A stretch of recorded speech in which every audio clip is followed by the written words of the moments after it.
Welcome. I'm Kinetic Symphony. I hunt down and report on weird and true mysterious stories, from glitches to the paranormal. Case file number 1382, written by CranWitch. The Unforgettable Day, a book called my name. I was maybe 11 years old and was walking through a flea market. It was the kind where you could buy real antique paintings or oriental rugs or junk.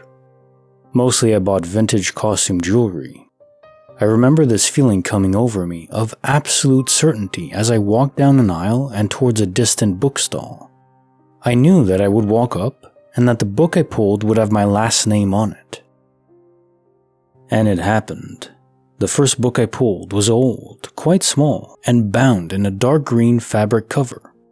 The spine was so weathered that you couldn't read the title anymore.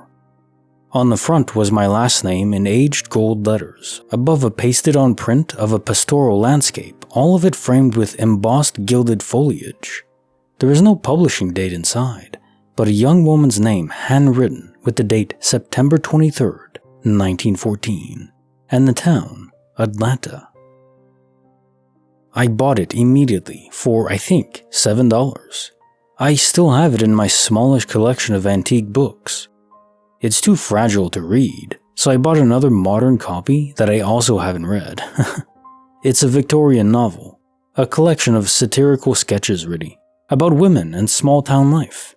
Now that I'm older, I should give it a shot. I have no idea why I was so certain of what I would find. I had no knowledge such a book even existed. Case notes for file 1382. The Unforgettable Day, a book called my name. Can objects be imbued with our own spiritual energy?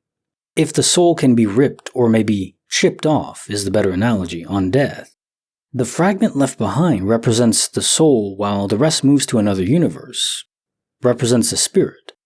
Well, what if those fragments can imbibe within an object, like a book?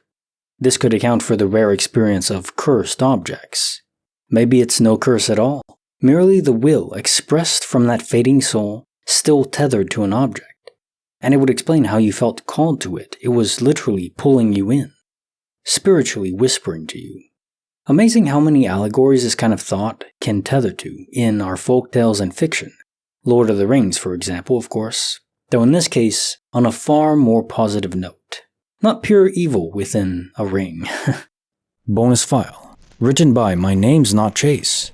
The combat-ready ghost in my military barracks. I had just finished my initial military training, basic AIT, a few other classes, and got sent to my first duty station. My unit was at NTC for pre-deployment training, so I met up with the rear echelon.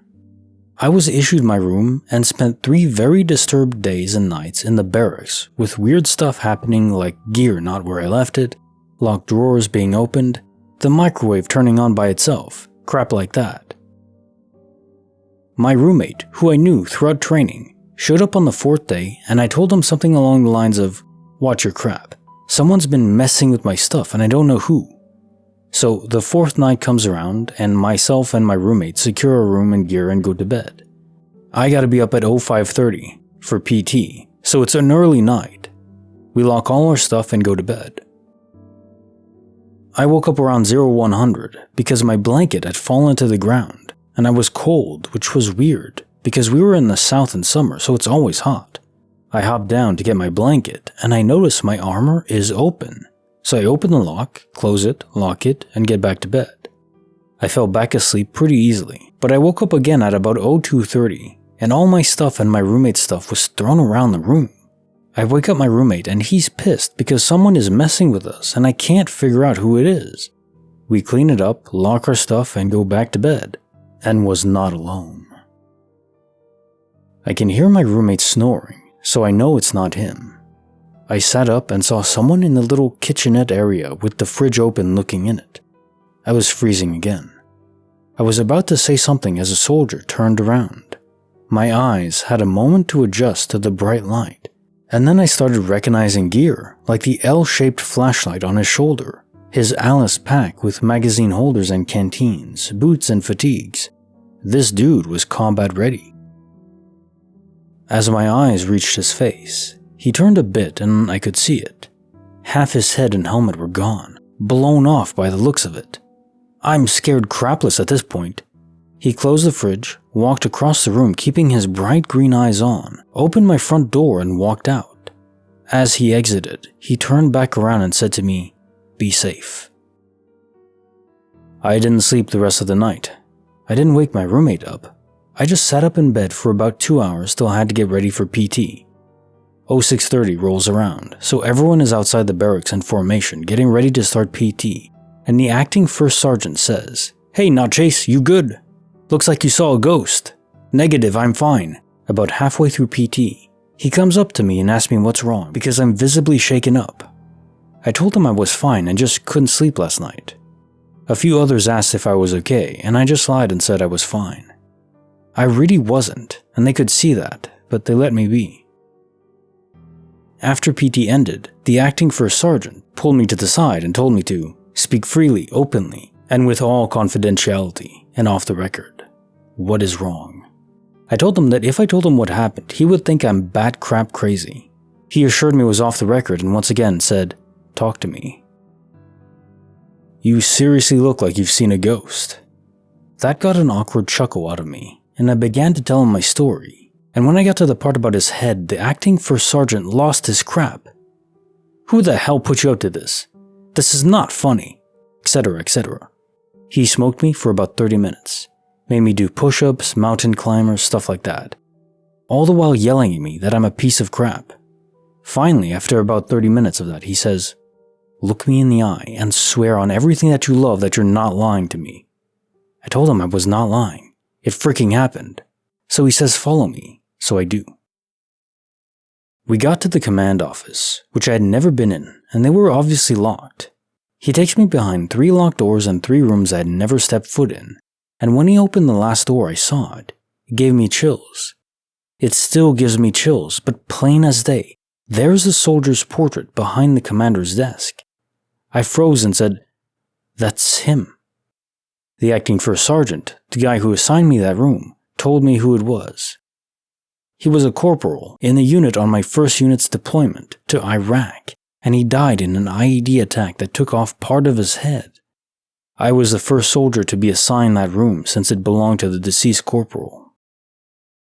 He forgave me, and I forgave him, and he told me some stories about who this guy was. I deployed with that unit just a couple months later and spent 12 months fighting in that terrible crap hole. I nearly died too. I don't know how many times my vehicle got hit with IEDs and rockets, and it always made me think of that corporal. I survived more things than most people can imagine, and I always felt like that corporal was keeping an eye out for me. Not everyone in my unit was as lucky as me. 3 from my company didn't get to come home. Case notes for the bonus file. The combat-ready ghost in my military barracks. Given the manipulation of all the gear in the barracks, my impression is this ghostly soldier thought it belonged to him. Indeed, given that it was his old bunk, it makes sense. With the extreme trauma of death in explosive combat, it doesn't surprise me at all that part of him remained behind. Actually, what surprises me more is why there aren't more soldier spirits around, lingering on the battlefield and in their barracks and so on, things that would connect them to the event that killed them. I mean, given that nature of their deaths so traumatic, I'd imagine all these places to be hotbeds for this kind of paranormal activity. I wonder why not. Maybe there's a geographical limit to how many spirits can exist within a certain area. Like atoms that can't occupy an area too close or too far, depending on magnetic alignment and proximity. So if too many are in an area, maybe the poles shift. There could be a kind of spiritual force that keeps spirits away from each other, or in some cases maybe pulls them together, just like magnetism. And your first sergeant's reaction screams to me that he knew right off the bat you weren't lying. He just couldn't accept it initially. Was too painful. Needed a moment to process it. And now time for the quote of the day. When everyone is against you, it means that you are absolutely wrong or absolutely right. Albert Guinan. Reminds me of the Albert Einstein quote as well of, "Why 100 people against me? If I'm wrong, 1 would suffice." People are safe in numbers, of course, and if you have the same opinion as the tribe, you'll feel more at ease.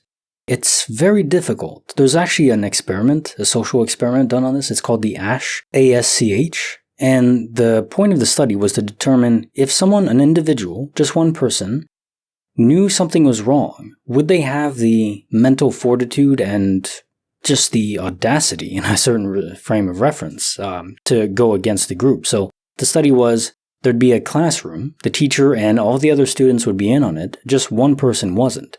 And the teacher would ask a question, and then people would answer with incorrect answers, and the teacher would agree with them and say, yeah, this is the correct answer.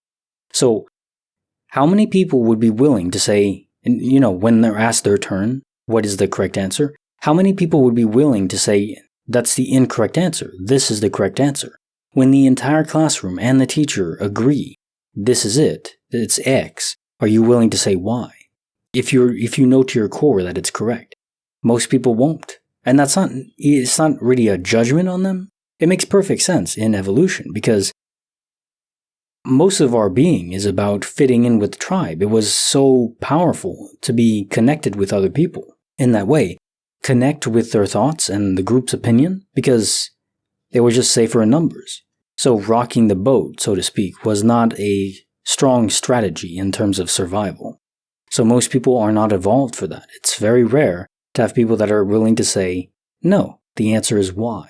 Of course, that doesn't mean that if everyone is against you that you're always correct. So that's the other issues. Having the ability to stand up for yourself and say what you believe is true, even against everyone, but also the ability to introspect and analyze your own thoughts and opinions and say, okay, am I actually correct?